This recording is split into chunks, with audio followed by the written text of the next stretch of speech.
grand dialogue. Sigika Foba. Le grand dialogue, l'émission de débat du studio Tamani sur votre radio. Chenibero. Halud Mauni. Cheniberi. Sigika Foba. Le grand dialogue. Le grand dialogue. Auditrices, auditeurs, bonsoir. Au menu de votre émission, le forum de la presse de ce vendredi 6 mars 2015, 3 sujets, les préaccords d'Alger, le sacre des cadets maliens à la Cannes 2015 et la journée mondiale de la femme qui sera célébrée dans 2 jours. Pour développer ces sujets, nous avons donc invité 3 personnalités, 3 hommes de médias, tous journalistes donc. Il s'agit de Maman Sissé qui est du Renouveau FM, Madou Sissé, Radio Nostalgicaï et Madame Tokola Awa Semega, Kunafoli.com. Mesdames et messieurs, bienvenue. Les préaccords d'Alger, on en parle depuis dimanche dernier, ce qui ne saurait guère surprendre, étant donné qu'il s'agit d'un événement dont l'importance n'échappe à personne ici au Mali. Peut-on dire que pour une fois, les difficiles tractations en cours depuis des mois à Alger sont sur le point d'aboutir, même si pour l'instant, les Ménélas et ses alliés n'ont pas signé les documents. C'est la première question que nous allons poser à nos invités. Alors, la première que nous allons solliciter, la dame, nous la sollicitons en premier lieu, il s'agit de Mme Togola Awasemega, Kunafoli.com. Oui, je crois le préaccord d'Alger, c'est peut-être une voie, une issue à la sortie de crise. Non, mais je dirais que c'est un peu utopique parce que le MNLA il se fait encore désirer pour la signature, disant qu'il va soi-disant consulter la population à la base. Mais de quelle population ils veulent parler? Donc moi, je pense que c'est juste un jeu de leur part pour se faire un peu de publicité, pour se faire un peu désirer. Sinon, je crois que c'est un accord qui doit être signé, quoi, parce que ça englobe un peu comment dirais-je, les préoccupations de chaque parti, parce que chacun se reconnaît dans ces accords-là. Voilà. Madou Sissé, Radio Nostalgicaï. Oui, bonsoir à tout le monde. Je pense que, comme vous dites, est-ce que c'est la question que vous posez, est-ce que c'est le point final qui mettra fin à 3 années, si on peut dire, de tractation, si j'essaie de prendre depuis le début de la crise jusqu'à maintenant. Mais à ce stade, il y a 2 groupes qui ont signé, à savoir, si j'essaie de raisonner en groupe, il y a le Mali, et puis il y a la plateforme, et maintenant il y a la CEMA, la coordination des mouvements de l'Azawad, qui incorpore quelques groupuscules, mais qui sont d'une nuisance extraordinaire. Maintenant, la question, c'est de savoir à quand ils vont signer. Sinon, moi, personnellement, quand j'essaie d'analyser un peu cette situation, je ne pense pas que la CEMA va avoir d'autres choix que de signer, parce que nous avons déjà vu l'implication de la communauté internationale. Il y avait déjà le ministre français des Affaires étrangères qui disait qu'il encourage la CEMA à signer l'accord. Donc, en un mot, l'étau se resserre davantage autour d'eux, mais comme l'a dit Semega, ils vont se faire désirer, peut-être ils vont maintenir le suspense. Maintenant, jusqu'à quand ils vont maintenir le suspense? Mais tout compte fait, je me dis que cet accord sera signé.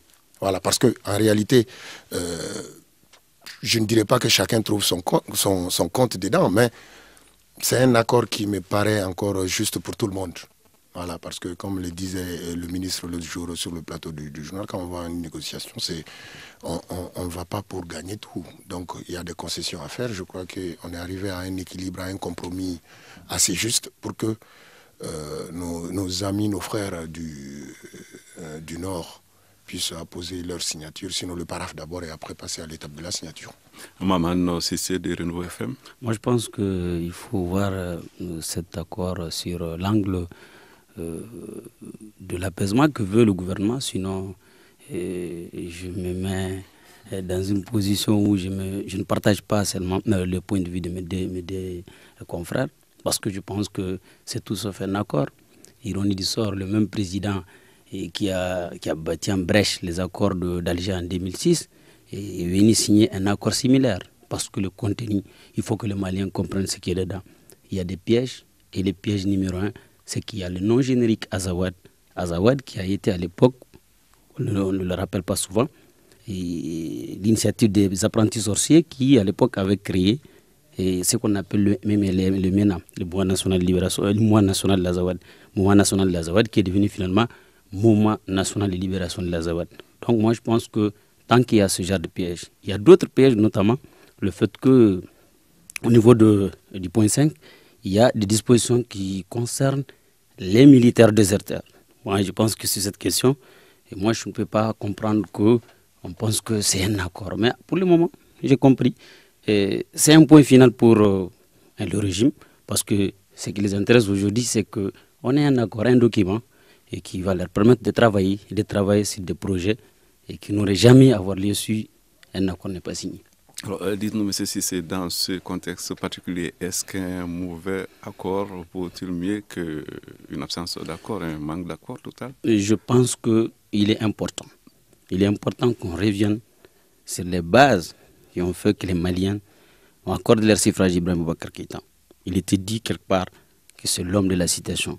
Si Ibrahim Boubacar Keïta viendra ici, son Excellence, il viendra nous proposer un accord taillé sur mesure. Je pense que c'est important de dire qu'un mauvais accord, au stade actuel, après tant de souffrances, je crois que ce n'est pas important. Parce que je veux juste vous raconter une anecdote. À Tombouctou, à Gaou et ailleurs, où il y a eu l'occupation, dire seulement le nom de l'Azawad, ça peut créer des dégâts. Donc c'est important qu'on enlève ces pièges. C'est vrai, aujourd'hui, les gens ne sont pas l'autre côté de la table. Ils préfèrent se mettre dans la logique qui les intéresse. La logique, c'est quoi? C'est qu'il faut faire un accord avec tous les risques. Alors, dites, est-ce que la médiation internationale n'avait pas le souci d'essayer de trouver le juste milieu? Mais est-ce qu'il peut y avoir un juste milieu dans ces cas précis? Je vais poser la question à Mme Tougoula Awasemega de Kunafoli.com. Non, c'est clair qu'il n'y aura jamais de juste milieu. Ça, c'est clair. Parce que chaque parti revendique quelque chose. Et si le gouvernement dit qu'il veut telle chose, le MNLA, c'est le contraire qu'il dira toujours. Donc, je crois qu'il n'y aura jamais de juste milieu. Madou Cissé? Oui, par rapport à ce que soutient mon collègue, j'adhère pas à ces opinions, parce qu'il faudrait dans cette situation que les uns et les autres soient pragmatiques, qu'ils essayent d'analyser la situation du moment et voir un peu les perspectives d'avenir. Moi personnellement, je ne vois pas d'objection qu'on mette le nom d'Azawad dans un document. Mais ce que je conçois pas, c'est quoi? C'est que le fait de créer, par exemple, une autonomie, ils disent piège, mais j'ai lu tout l'accord, ça fait près un truc de une trentaine de pages. Il est dit que l'Azawad reflète une entité culturelle, mémorielle, etc. Donc si ça c'est la réalité, moi ça ne me gêne pas qu'on dise le Mandin dans quelque chose. Ça ne me gêne pas absolument. Mais si le Mandin veut être indépendant par rapport au Mali, là il y a un piège. Maintenant, le fait de mentionner cela n'est pas un piège. D'ailleurs, l'histoire et le cours de l'histoire donne raison au gouvernement malien. Je ne défends personne, mais j'essaie d'être pragmatique sur le terrain. Parce que c'est eux qui refusent de signer. Si c'était mentionné Azawad dans le document qui était important, pourquoi ils ne signent pas? Mais on voit que l'histoire donne raison au gouvernement. Ils refusent. Bon, je ne dis pas qu'ils refusent, mais jusqu'à présent, ils sont dans une explication qui ne dit pas son nom pour dire que leurs préoccupations majeures, les préoccupations majeures qu'ils ont n'ont pas été intégrées dans le document. Ça veut dire quoi? Que ce n'est pas citer l'Azawad qui est une préoccupation majeure, mais c'est de leur dire noir sur blanc, vous avez l'autonomie, ou encore vous avez la fédération, etc., etc. Mais ils n'ont rien eu de tout cela. Donc restons pragmatiques. Et d'ailleurs, l'accord n'est pas applicable seulement aux seules régions du Nord. C'est applicable à toutes les régions du Mali. Donc, le pragmatisme recommande, là où nous sommes, d'aller avec cet accord, entre guillemets, que les uns et les autres peuvent juger de mauvais, que moi je ne jugerai pas de mauvais, et pour pouvoir progresser ensemble. Et je crois que nous sommes dans le bon sillage, dans la bonne direction. Alors, dites-nous à présent, cette attitude de la coordination des groupes armés qui a donc refusé de signer le document, est-ce qu'elle vous a surpris? Je pose la question en premier lieu à Maman Cissé de Renouveau FM. Non, moi j'ai ma connaissance des acteurs, ce qu'on ne le dit pas souvent. Et ceux qui sont à Alger ou bien ceux qui sont à Bamako, ils peuvent parler de ces questions avec beaucoup de légèreté. Mais tous les jours, nous sommes avec les acteurs. Nous savons pertinemment que les MNLA, les HCA, les MA et autres ne vont jamais signer un accord Parce que, en réalité, derrière les MNLA, les HCA et autres, il y a un véritable lobby. Un lobby qui a aussi ses raisons. Ses raisons, c'est quoi? C'est que aujourd'hui, il y a quelle garantie ou Seydou Fomba ou quelqu'un d'autre peut donner aux acteurs? Je dis bien, c'est ce que les acteurs m'ont dit. Ils peuvent donner aux acteurs de la rébellion. Ils posent ces questions. Ces questions méritent d'avoir des réponses. Aujourd'hui, le gouvernement du Premier ministre Modibo Keïta et le régime d'Ibrahim Boubacar Keïta propose quoi? Propose quoi pour d'abord, s'il s'agit de continuer les mandats d'arrêt contre les rebelles et autres, ou bien ils ont quelle alternative ils proposent aujourd'hui pour dire que ceux qui ont les armes, parce que quelqu'un qui a les armes, il est différent de celui qui n'a pas les armes. Donc ils ont quelle alternative? Aujourd'hui, il est important que le régime IBK dise aux Maliens qu'est-ce qu'il propose et quel sera le sort de ces anciens, ce qu'on peut appeler après des anciens rebelles. Ils proposent quoi? Pour le moment, on ne voit rien. Maintenant, quand mon frère parle du fait que c'est raisonnable, je comprends. Mais je dis, peut-être on n'a pas la même façon de voir les choses. Je dis tous les pièges viennent de l'Azawad. L'Azawad, que vous le voulez ou pas, c'est différent du Mandé que vous dites. C'est différent parce que moi, ce que je ne comprends pas, moi, je suis de Tombouctou, je suis né et grandi à Tombouctou, et je ne me retrouve pas dans l'Azawad. Et il y a quoi qui me lie à l'Azawad? Je partage quoi de l'Azawad? Oui, mais je peux dire que je porte le même turban que Moussa Gassari de autres, mais il y a quoi qui me lie à l'Azawad en termes d'amour, comme ça me lie avec le Mali.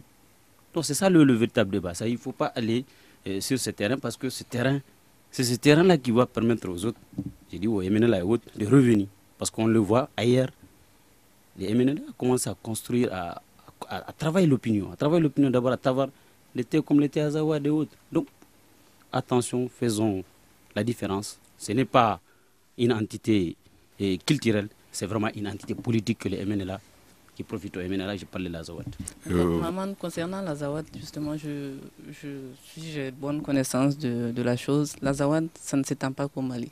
C'est le Niger, c'est l'Algérie. Parce que c'est tout un vaste espace qui est là. Donc il ne faut pas...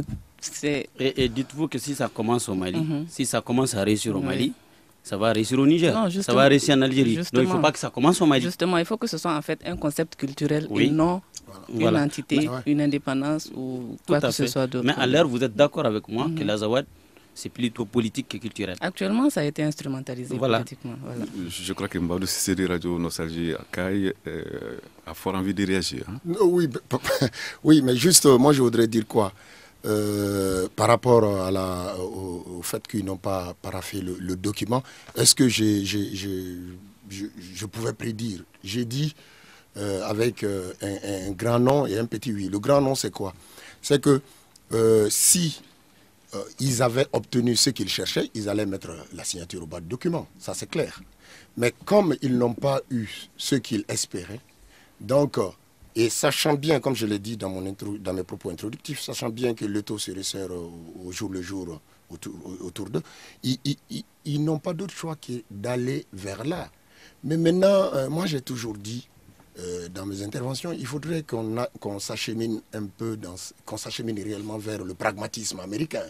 C'est-à-dire qu'on sorte un peu de tout ce qui est guerre politique, qu'ils appellent, quelle que soit l'appellation qu'ils veulent. Mais l'idée, comme l'a dit le président de la République, il trace une ligne rouge, il ne faut pas dépasser cette ligne rouge. Et à l'intérieur, on peut faire ce qu'on veut. Je pense que c'est vraiment très libéral et en même temps très, très coercitif. Donc il faudrait que nous comprenions que ce que le gouvernement a proposé, quand on lit les accords, on voit que le gouvernement a proposé une tonne, sinon un tombeau d'alternatives par rapport à ceux qui étaient au niveau des forces loyalistes qui sont partis, par rapport aux constructions d'universités, par rapport au développement tout court. Tout a été proposé. Maintenant, il faudrait que nous nous attaquions aux causes du problème. Les causes du problème sont principalement le sous-développement. Nous avons de l'eau, il faudrait qu'on soit clair. Nous avons de l'eau à gogo au sud. Là. Au nord, c'est pas ça. Moi, j'ai étudié au nord. Je sais comment ça fonctionne. Ok, Radio Tamani, Studio Tamani, il est 18h30. Nous allons observer une courte pause avant de continuer ces débats. Vous écoutez Studio Tamani. Votre avis nous intéresse. Écrivez vos commentaires et suggestions sur la page Facebook et dialoguez avec nous. Studio Tamani, c'est aussi les réseaux sociaux. Alors, nous poursuivons avec notre sujet. Le sujet, c'est le préaccord d'Alger. Pour en parler, nous avons en direct dans ce studio 3 journalistes, Maman Sissé Renouveau FM, Madou Sissé Radio Nostalgicaï et Madame Togola Awa Semega Kunafondi.com. Alors, la question que je vais vous poser est la suivante. Quand la coordination justifie son refus d'apposer sa signature au bas du document par la nécessité de rendre compte à sa base, alors dites, c'est une démarche qui vous paraît sincère ou bien s'agirait-il d'un alibi qui cacherait une autre intention, Madame Togola? Oui, c'est clair que ça cache une autre intention. Quelle base est-ce qu'ils veulent consulter pour pouvoir apposer les signatures sur ce préaccord-là? Je crois que c'est juste, ils veulent se montrer, quoi. C'est ça mon point de vue sur la question. Ils veulent juste se faire désirer, c'est tout. Sinon, il n'y a rien d'autre. Maman, si c'est Renouveau FM. Mais ça va vous surprendre. Moi, j'ai beaucoup aimé cette position parce que, quelque part, c'est une position responsable. Parce que quand on va au nom de quelqu'un, on retourne. C'est ça la diversion. Et les Ménéla et ses alliés, ils sont forts dans la diversion. Et malheureusement, ça a réussi parce que, vous voyez, un gouvernement qui va à Alger et qui donne la plénitude de tous les pouvoirs à un président, je vais le dire aujourd'hui, mourant, et de parler au nom de, je dis un président mourant, Abdoulaye Aziz Bouteflika, parce que qu'on ne le veut ou pas, et quand les accords ont été, la médiation a été confiée à l'Algérie, le Mali est parti se confier au régime Bouteflika. Donc, le régime Bouteflika, qui tient grâce à son ministre des Affaires étrangères dans ce dossier, a proposé des solutions qui, à la limite, ont été imposées au gouvernement malien qui n'avait pas d'autre alternative. Monsieur, est-ce que les autorités maliennes avaient un autre choix? Oui, ils ont un choix. Elles ont un choix parce que je pense qu'il est important. Et ça me fait peur quand je vois mon frère Sissé, il tient un discours quand il me dit Honor Yapalo et qu'on justifie la rébellion, l'insurrection, parce que tout simplement, on pense qu'il n'y a pas de nom. Je suis désolé. S'il y a à développer, ce n'est pas les MNLA ou quelqu'un d'autre qui doit demander à développer une région. Ce sont les populations. La terre appartient à l'État malien. C'est à l'État malien qui juge l'opportunité de faire des investissements ou pas. Si l'État malien ne le fait pas, ce n'est pas quelqu'un qui devait le pousser à le faire. C'est ça ma conviction. Mais donc je pense pour que l'État malien le fasse aussi, il faut que la population s'investisse. Il faut reconnaître qu'au nord, vraiment, il y a la paresse. Je pense que c'est important. C'est important qu'on n'associe pas le combat du MNLA et aux autres au combat des gens du Nord. Les gens du Nord, ils ont d'autres combats qui n'ont rien à voir avec ce que les MNLA demandent. C'est là où je dis, c'est un piège. Le piège, c'est quoi? Quand on accepte que ces gens se sont soulevés parce qu'il y a un soulèvement, je dis c'est un faux débat. Il n'appartient pas au MNLA ou à quelqu'un d'autre de parler au nom des gens qui n'ont jamais demandé quoi que ce soit. Voilà. Moi, je me dis... Radio Nostalgicaï, oui. Moi, je me dis que mon collègue a le don de simplifier les choses. Je n'ai pas dit qu'ils se sont levés parce qu'il n'y a pas d'eau, mais j'ai juste pris un exemple parmi des millions. Tout le monde sait que vivre à Caille, ce n'est pas le même confort que vivre à Inakoundé. Ça, c'est clair. On n'a pas besoin de faire de comparaisons chiffrées par rapport à ça. Donc, moi, est-ce que, M. Sissé, dans la même région de Caille, on peut retrouver deux localités avec des... Mais en termes de moyenne, il n'y a pas photo. Ça, c'est clair, là. Donc, moi, je voudrais dire simplement que le fait, pour revenir à votre question, bien sûr, qui me paraît assez importante, le fait qu'ils n'ont pas signé pour aller suivre, pour aller prendre la base, ce n'est pas une question de responsabilité, comme le soutient mon collègue. Mais en partant... Écoutez, je crois qu'il était un peu ironique lorsqu'il le disait.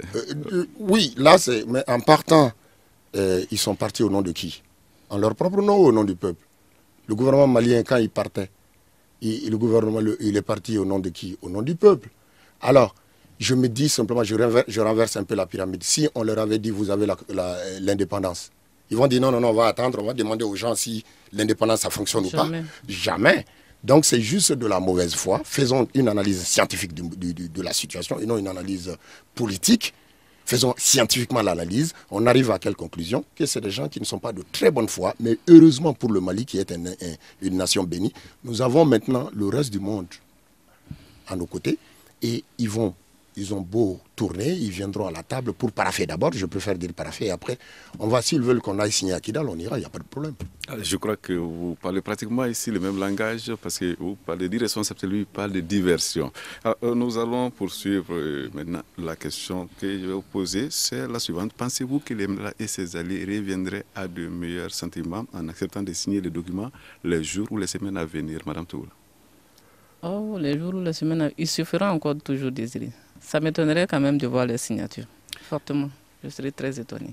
Maman Sissé. Moi, je crois que je reste cohérent dans ce que j'ai dit. Et tous ceux qui ont suivi toute la semaine mes différents papiers sur la question savent que ça participe d'une logique. La logique, c'est quoi?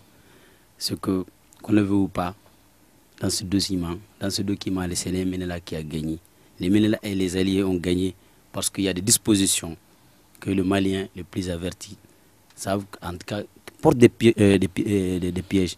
Les pièges, d'abord, je le dis, je le répète, c'est vraiment au niveau de ce fameux Azawad. Azawad, c'est plus qu'un tiroir, c'est plus qu'une idée, c'est un lobby qui est derrière. Et ce lobby, tant que le Malien ne parvient pas à comprendre qu'il faut casser ce lobby, on n'arrivera jamais à la stabilité au nord du Mali. Nous allons à présent nous intéresser aux réactions par rapport à ces préaccords. Dites, comment est-ce que vous appréciez d'une façon générale la réaction des Maliens? Je crois savoir que l'opposition s'est exprimée sur la question, c'était mercredi. Alors certains vont jusqu'à dire que, je cite, ce qui est arrivé à Alger est extrêmement grave pour le Mali et l'unité de la nation. C'est une critique un peu trop sévère, non, Madame Toula? Un peu trop sévère, oui, je dirais. Parce que quand même, il faut quelques concessions pour pouvoir arriver à une sortie de crise. Voilà. Madou Cissé, Radio Nostalgicaï. Oui, juste pour revenir à la précédente question, est-ce qu'ils vont signer ou pas? Je crois que la réponse, c'est vu, ils vont pas signer d'abord, mais est-ce qu'ils vont paraffer? Oui, parce que déjà la communauté internationale, mon collègue dit le lobby... On pense au pétrole, mais cette communauté internationale, si c'est le lobby auquel il fait allusion, peut accorder le fédéralisme ou autre chose à ces bandits, entre guillemets, mais si elle n'a pas fait ce qu'elle sait de quoi, qu'est-ce qu'elle est en train de faire. Maintenant, par rapport à cette réaction, vraiment, il faudrait que je reviens encore, qu'on soit pragmatique, s'il vous plaît. On a le chemin le plus court pour satisfaire ceux qui s'opposent à l'idée de l'Azawad en tant que tel pris comme ça, et le mot Azawad pris comme ça, mais c'était de gagner la guerre. Si on avait gagné la guerre, c'était fini là. Mais on est là pourquoi?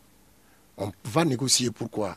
Parce que nous ne sommes pas déjà en position de force. Il faudrait qu'on le comprenne. Mais cet accord, quand j'essaie de faire le rapport entre notre position actuelle et l'accord, je dis sans embâche que nous avons gagné. D'ailleurs, c'est ce qui explique qu'il ne signe pas. Il y a eu la réaction de l'opposition, il y a aussi des réactions dans les camps des réfugiés. Et là, les avis sont partagés. Cissé, l'autre Cissé, maintenant Maman Cissé de Renault FM.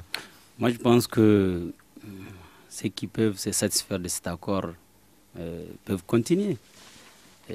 D'autant plus que j'ai entendu ce matin, c'était pour une enquête par rapport à ce même accord, les Maliens qui disent, bon écoutez, nous sommes fatigués, des gens avertis, nous sommes fatigués, oui, puisque vous êtes fatigués, vous avez peur de faire la guerre, vous avez peur de vous imposer, et il y avait des gens qui ont fait des promesses de rendre au Mali sa dignité et autres, aujourd'hui, qu'ils nous montrent la voie à suivre. La voie à suivre, c'est quoi? Si c'est vrai que c'est les Maliens qui sont en face, trouvons une solution malienne. La solution malienne, c'est quoi? C'est ceux qui sont là, qui sont légitimes. C'est eux qui peuvent nous amener cette solution. Si aujourd'hui, ils capitulent à la dernière minute, ils veulent un accord pour juste sauvegarder leur pouvoir, je dis bravo, nous allons tous continuer. Et dans quelques années, les Ménéla et autres vont revenir parce que à l'air, ils sont confortés. Ils sont plus que confortés comme ils l'ont été par le passé. Madame Toula Ouassemega. Je n'ai pas toute réaction sur le sujet. Nous allons donc donner la parole à Madou Cissé de Radio Nostalgique. Ouais, moi, je pense qu'il est très très important que les uns et les autres analysent cet accord-là. D'abord qu'ils le lisent, hein, franchement, hein, qu'ils le lisent, qu'ils sachent un peu qu'est-ce qui est écrit noir sur blanc dedans. Et en plus, après cela, analyser cet accord avec la tête, pas le cœur. Hein. Okay, parce que nous sommes au XXIe siècle, il faut se réveiller. La géopolitique a carrément changé. Et maintenant, si on essaie de juger ce qui va arriver dans 50 ans, dans 20 ans, 30 ans, en ce moment, on va dépasser Nostradamus. Mais la réalité d'aujourd'hui, c'est quoi? C'est qu'il y a un accord que nous avons tous lu, j'espère, et qui est différent des autres accords parce que à partir de l'implication d'abord de la communauté internationale autour de cet accord est une différence majeure. L'implication de toute la population est une différence majeure. Parce que les autres accords, c'était 2 ou 3, quelques personnes qui partaient signer et puis venaient informer le peuple. Mais nous avons tous suivi à la minute le déroulement des négociations. Donc, je pense qu'il est temps, on ne dit pas qu'on capitule. Je pense que le mot est très fort, mais nous sommes raisonnables. Nous pensons qu'entre Maliens, on peut avoir des solutions maliano-maliennes et pour progresser et faire en sorte que ce pays maintenant puisse être stabilisé dans les années à venir. Voilà. Je pense que mon frère Cissé de Caille, je pense que nous ne sommes pas dans le même pays. Ou même peut-être on est en train de vivre la même réalité, la réalité différemment. Parce que je pense que, je ne dis pas que nous sommes des privilégiés, mais je fais partie quand même des rares Maliens qu'il accorde au moment où c'est entre quelques personnes, entre un groupe restreint. Donc moi je pense qu'il est important, comme vous l'avez dit, qu'on lise, on relise cet accord, parce que je pense qu'il est important. Ce qui est dans cet accord. Vous dites bien qu'il y a eu beaucoup de communication autour de cet accord. Moi je pense qu'on n'est pas dans la même logique, parce que je pense que ce qui a été demandé par certains acteurs, dont je parle de l'opposition avait demandé à un moment à ce que les discussions soient élargies et qu'on puisse s'approprier l'accord, ça n'a pas été fait. Ils sont partis à Alger. On sait dans quelles conditions ils sont partis à Alger. Mais c'est important. Il ne faut pas continuer à distraire les Maliens. Cet accord contient des dispositions qui fâchent et qui continuent d'être des pièges. Comme l'a dit le Coran, comme l'a dit d'autres organisations. Je vais juste dire le cas de Zoumana Sako, qui est quand même quelqu'un qui a occupé de hautes responsabilités dans ce pays. Il sait de quoi il parle quand il parle de cet accord. Alors, Maman Cissé de Renou FM et Madou Cissé de Radio Nostalgique, ils ne parviennent pas à se mettre d'accord. Je crois que nous allons solliciter Mme Tougoula Wassemega. Non, je pense que c'est clair que d'abord, il faut que les gens comprennent le contenu de cet accord. Parce que c'est important de le lire, comme disait M. Cissé tout à l'heure. Au moins, s'il est vulgarisé, si tout le monde voit l'accord, tout le monde voit le contenu, maintenant on pourra discuter clairement sur les points qui fâchent, comme disent Maman. Madou Cissé? Ouais. Moi, j'aurais voulu, vous savez, parce que moi, je suis journaliste, je ne suis pas politicien. Je suis d'accord. Tous les trois, vous êtes des journalistes. Non, je dis, mais je voudrais que ceux qui ne sont pas d'accord avec l'accord-là et les points qui fâchent, qu'ils le mettent, voilà, voici les points qui fâchent et voici pourquoi on dit que ces points fâchent. Je ne sais pas, il faudrait qu'ils le disent. Non, c'est pas, mais il ne faudrait pas qu'on reste toujours dans les mots, qu'on vienne avec l'accord, qu'on essaie même de les souligner ou quelque chose comme ça, surligner, pour dire voici les points qui fâchent. Mais moi j'ai lu l'accord avec l'annexe qui va avec. Vous pensez qu'il faut aller donc à cet accord avec les insuffisances et le parfaire au fur et à mesure? Mais tout travail humain est perfectible, monsieur, vous êtes d'accord avec moi? On va le perfectionner avec le temps. Mais ce que moi j'ai lu, à moins que je n'ai pas lu l'accord, ce que j'ai lu, il y a des insuffisances, certes. Mais j'aurais voulu que ceux qui sont en train de critiquer cet accord-là soient aujourd'hui au pouvoir et qu'on leur propose le même accord dans les mêmes conditions et qu'ils disent oui, mais je ne suis pas d'accord. En ce moment, je vais les tirer chapeau. Mais en réalité, cet accord me paraît un accord très très rigoureux qu'il faut suivre et essayer de mettre en pratique. Le mettre même en pratique, pas essayer, mais de le mettre en pratique. Alors, complètement. Il est donc 18h45, la suite de ce débat dans un instant. Une réaction réaction, Un avis? Un commentaire? Réagissez sur la page Facebook de Studio Tamani et restez connectés avec nous. Studio Tamani sur les réseaux sociaux pour vous faire entendre. Alors, le premier sujet de ce forum de la presse, c'est bien sûr le préaccord d'Alger. On en parle depuis maintenant une trentaine de minutes. Dites à présent, la communauté internationale a elle aussi réagi puisqu'on est au stade des réactions. Il y a 2 jours de cela, les 15 membres du Conseil de sécurité de l'ONU s'étaient consultés à New York. Le Conseil a qualifié le projet d'accord d'étape importante vers la conclusion d'un accord global et inclusif.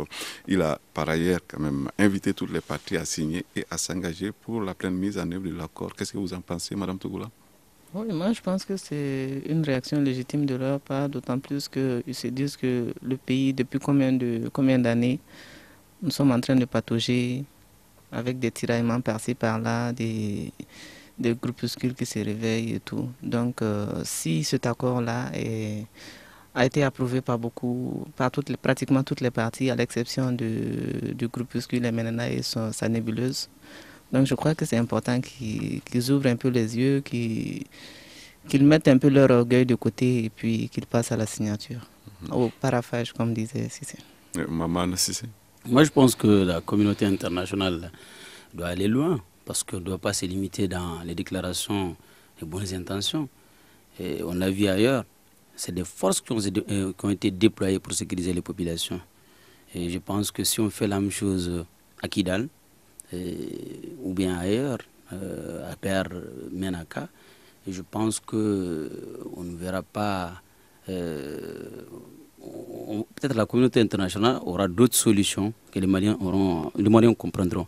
Et je parle de l'actualité récente, notamment le fait que une partie de Gao ne parvenait pas en tout cas à comprendre certaines décisions que la communauté internationale, par le biais de l'AMISMA, avait prises en son temps. Donc moi je pense que la communauté internationale doit aller loin dans ce dossier parce qu'il est important aujourd'hui que le MNLA et ses alliés soient en tout cas considérés comme des terroristes, comme les autres.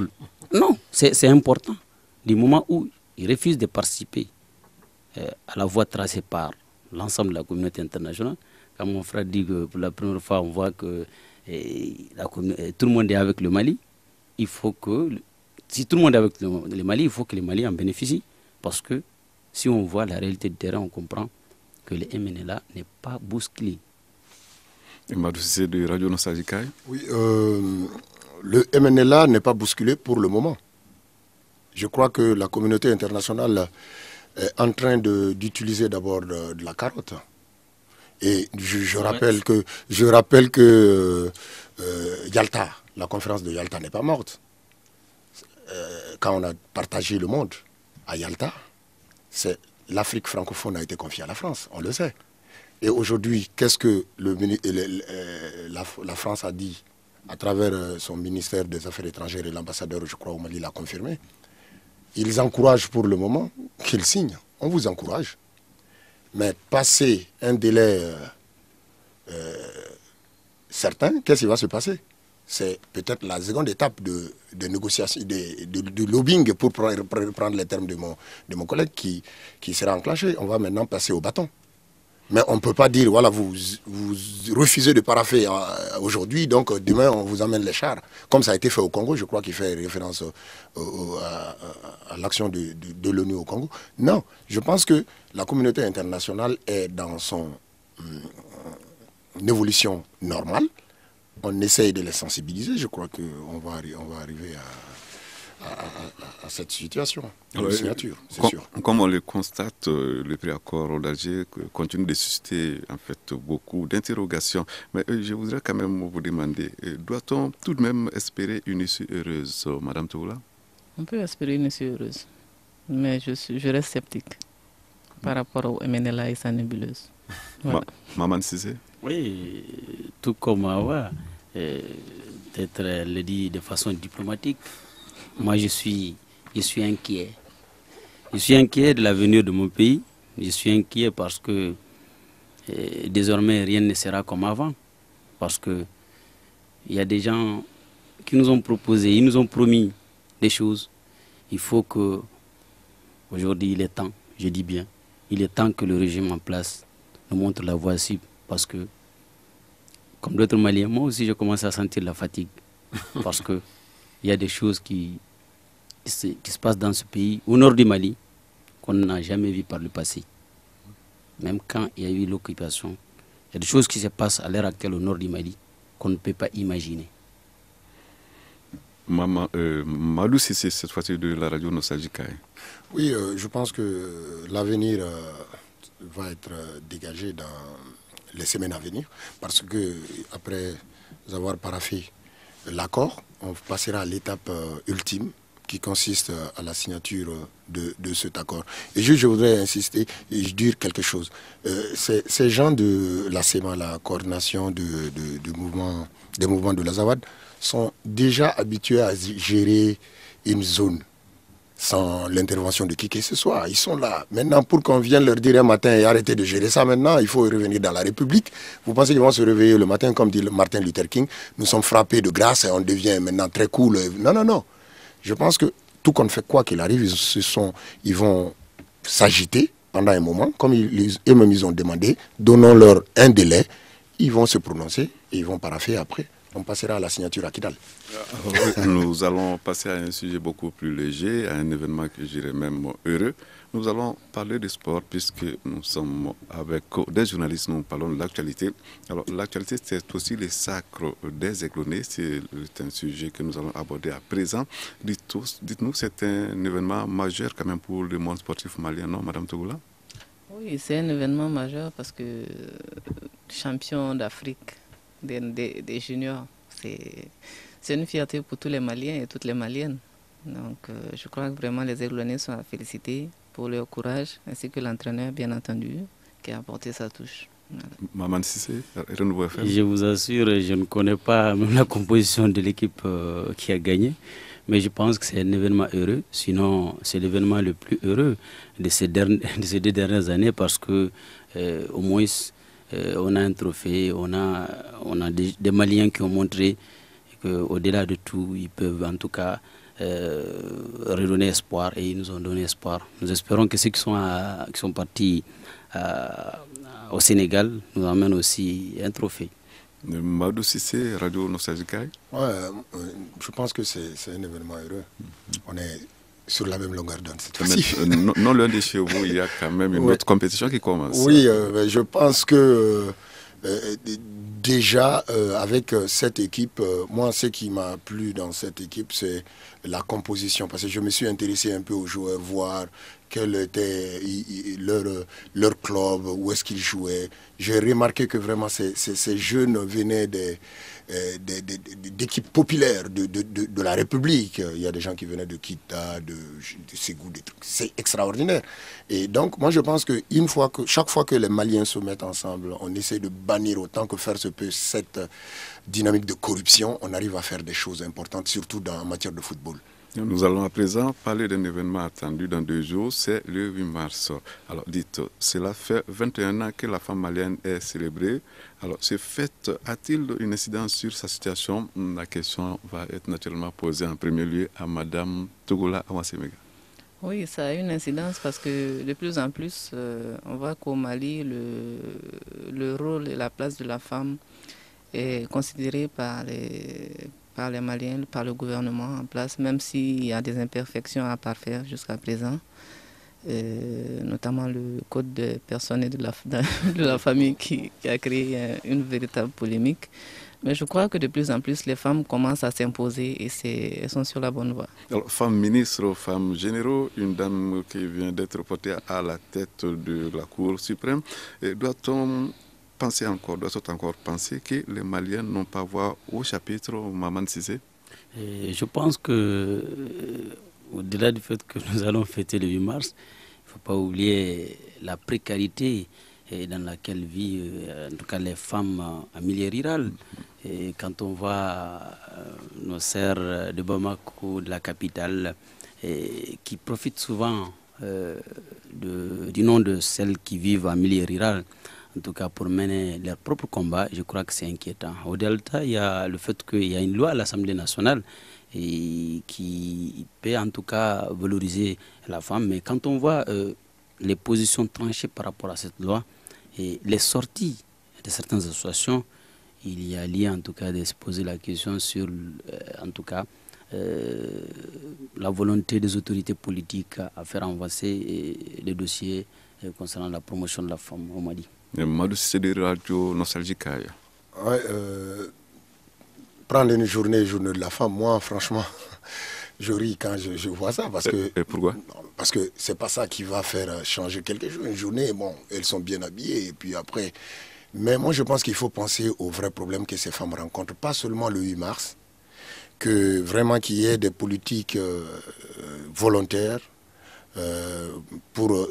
qui seront menées envers ces femmes-là, afin qu'elles puissent sortir de l'ornière. Comme l'a dit mon collègue Cissé, les femmes rurales vraiment sont à la traîne. Je me demande, est-ce que les femmes qui sont dans les coins reculés de Gao, Tombouctou, savent qu'il y a un 8 mars?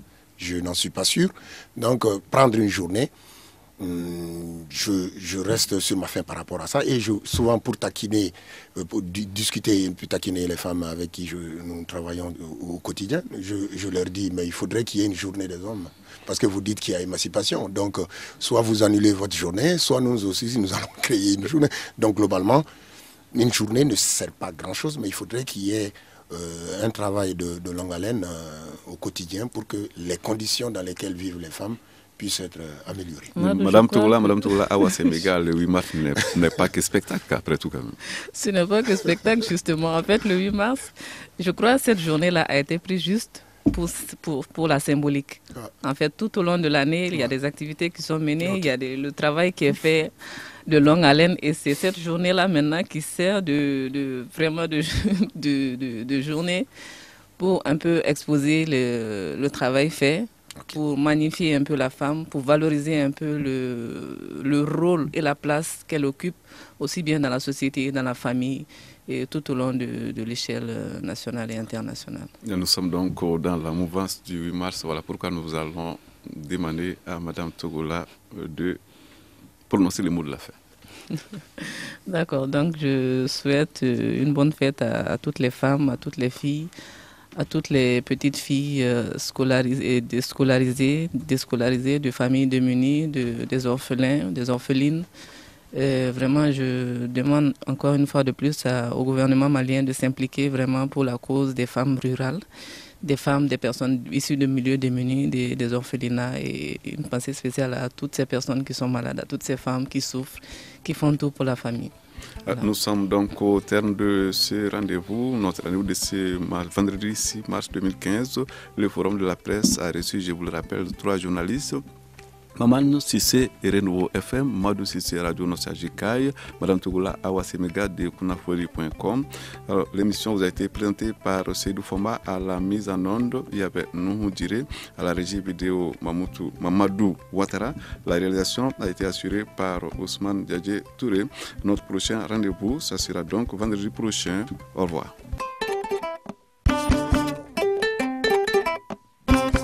Le Grand Dialogue. Le Grand Dialogue, l'émission de débat du Studio Tamani sur votre radio.